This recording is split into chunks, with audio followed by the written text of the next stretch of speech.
판단 못하죠. 아, 그렇구나. 하여간 참 제가 들어도 진짜 나 같아도 그렇게 하겠다. 근데 그런 생각이 안 되는구나라는 생각이 좀 들고요. 갤럽 조사 결과 나와서 조금 늦긴 했지만 좀 설명을 좀 들어야 될 것 같아요. 지난주하고 대동소이한데 일단 윤석열 대통령 탄핵에 찬성한다 60, 반대한다 35, 중도층만 따로 보았습니다. 정권 교체가 필요하다 61, 탄핵은 찬성이다 71 올랐습니다. 그리고 또 하나는 아까 제가 말씀드렸죠. 현 정권 유지 대선에서 여당 후보 당선 37, 야당 후보 당선이 52 이렇게 나왔습니다. 그러니까 정권 교체 여론이 훨씬 높은 이런 상황입니다. 그리고 이번에 개헌과 관련된 조사를 갤럽이 했는데요. 개헌 필요하다 54, 필요하지 않다 30. 그리고 그럼 어떻게 할 거냐? 대통령 임기만 물었습니다. 4년 중임제 64, 5년 단임제 31 이렇게 나왔고요. 대통령의 권한은 어떻게 하는 게 좋겠냐? 현행 수준으로 유지하는 게 좋겠다 43, 현행보다 축소해야 된다 35, 확대해야 된다가 14. 그러니까 지금보다 늘어나면 안 된다는 게 훨씬 큰 여론입니다. 명태균 특검 도입해야 된다 59, 필요 없다 28. 그리고 차기 지도자 선호도 조사했는데요. 이재명 35, 김문수 10, 한동훈 6, 홍준표 5, 오세훈 4, 이준석, 조국 1 이렇게 나왔습니다. 정당 지지도 보겠습니다. 더불어민주당 40, 국민의힘 36, 무당층 18. 그러니까 국민의힘은 계속 떨어지고 있어요. 예. 자, 지난주하고 동일하긴 합니다.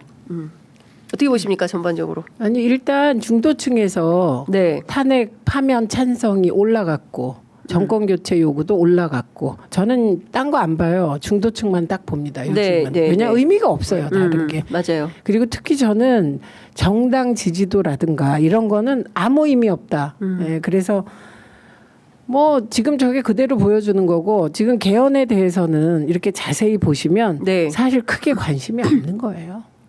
네.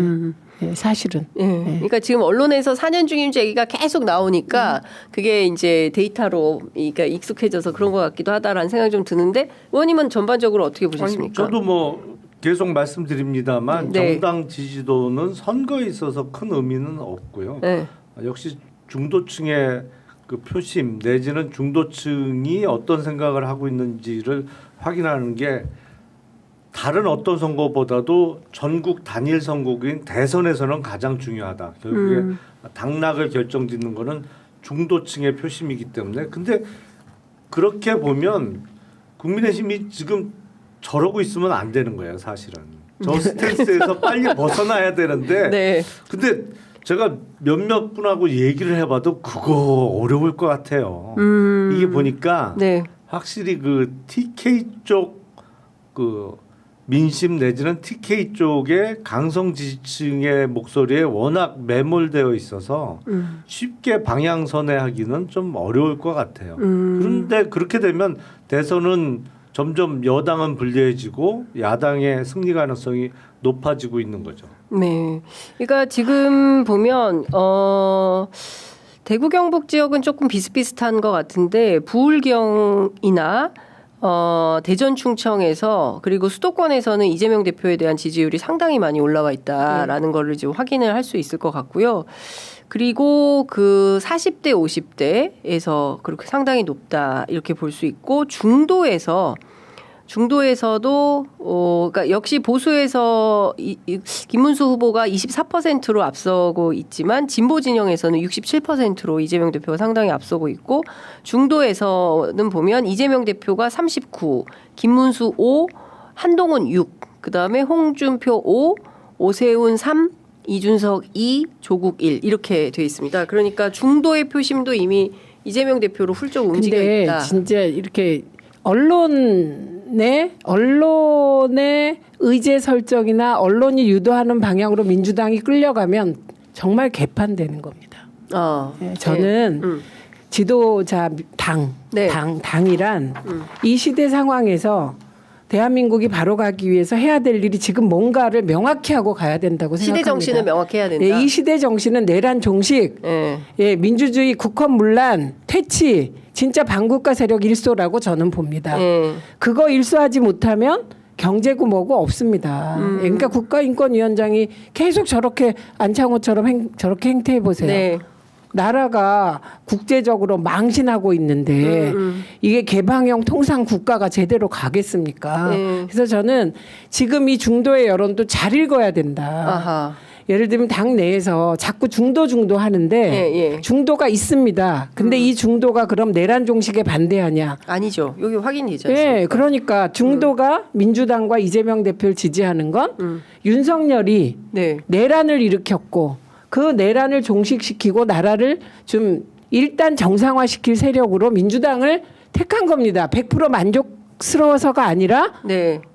야당이니까 지금. 그래서 저는 야당이 어떤 선거에서도 경제 안정을 내세워서 집권하는 거 못 봤습니다. 예, 네. 예, 정확하게 야당답게 그 윤석열이 뭘 잘못했는지 국힘이 지금 극으로 빠지고 있는 거 등등 네. 해서 저는 내란 종식, 민주 회복, 네. 경제 안정 이거라고 생각해요. 예. 예, 대선. 의원님 어떻게 보세요? 대선의 시대 정신.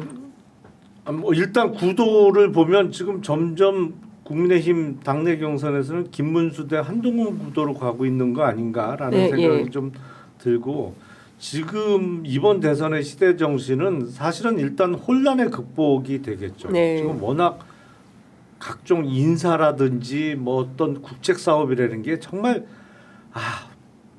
들여다보면 한숨밖에 안 나오잖아요. 그러니까 대왕고래 막 이런 거 보면 진짜 기가 막히죠. 그러니까 예. 이거를 빨리 이 혼돈을 극복하는 사람 뭐 그런 의미에서 어떤 면에서는 능력주의가 부상할 수 있는 상황이라고 생각을 해요. 일단 뭐 어디 점쳐갖고 국책 방향을 국정 운영 방향을 정하지는 않을 사람이 돼야 되니까. 일단은.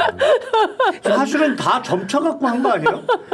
대통령실 이전도 그게 그러니까. 주술이지 뭐 다른 이유가 뭐가 있어요? 아니 저 솔직히 임명 얘기해서. 안 한 것도 제 사주가 그러니까. 윤석열을 해야 할 사주라 그랬다는 맞아. 방통위원 임명 안 시킨 게 그것도 사주 때문에 그랬다고. 라는 예, 얘기를 얘기가. 기자가 전해주셨- 용산에서 듣고 전해줬는데 그거 예. 확인 좀 해주십시오. 아니 그러니까 옛날 같으면 웃고 지나갈 소리인데 이제는 그럴 것 같아. 예, 뭐라고 끄덕여지잖아요. 예. 그러니까 일단 철저하게 반대되는 사람. 지금의 윤석열의 모습과는 좀 반대되는 이미지를 갖는 사람. 그러게 저 얘기 그러니까. 하시다 보면 웃으시는 이유가 보세요. 경기도지사 하면서 실력사, 성남시장 하면서 정말 성남시장 그렇게 성남시가 발전했을 수가 없어요. 네. 게다가 실용주의적이기까지 해요. 예, 그래서 중도 행보까지 당내에서 욕먹으면서까지 가. 예, 그렇기 때문에 저는 이재명 대표가 뭐 저쪽에서 억울한 사법 리스크 프레임을 씌웠지만 불구하고 그냥 쭉 갈 거라고 생각합니다. 이제 당이 잘하는 것만 남았다고. 네, 아니, 당이 일단 뭐 잘하는 일만 할 말 없어요. 주술에 의존하지만 안 않아도 하고 감사하다. 하나의 조건은 완성되는 거예요.